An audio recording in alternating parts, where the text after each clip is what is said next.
cette grève, nous la menons depuis bientôt un mois. C'est type grève de zèle. Tous les matins, nous sommes là, mais on travaille à peine, on gère les urgences. Et cela, c'est une manière de manifester notre mécontentement envers l'administration pour diverses raisons, parce qu'il y a un certain nombre de points qui ont été confinés à travers un mémorandum.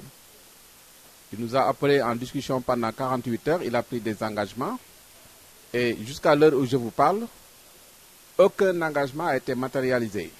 Et sur ce, les camarades, ils ont apprécié, ils ont également jugé son attitude et ils se sont dit qu'il n'y a pas de raison de retourner travailler.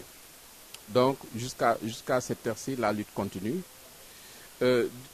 D'ici là, beaucoup de choses se sont passées. Il y a eu des médiateurs qui sont venus faire un rapprochement du côté de SOS Consommation de Thiès, du côté de, en dernière date, le médecin-chef de région. En tout cas, il essaie au moins de faire entendre raison à l'autorité, ou bien de mieux voir, ou bien d'user de leur autorité suprême pour pouvoir régler le problème.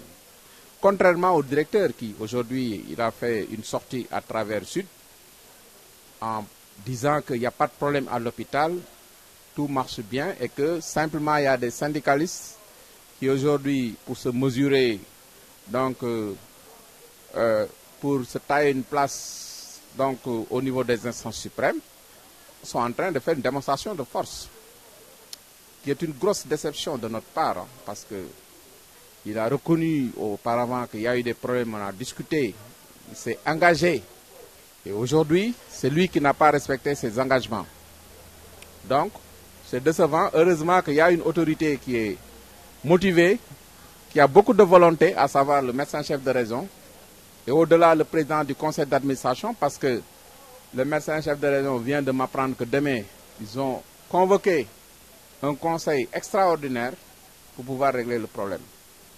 Donc, heureusement qu'il y a de bonnes volontés, des autorités qui répondent à leur nom, qui aujourd'hui, ils tentent de régler le problème.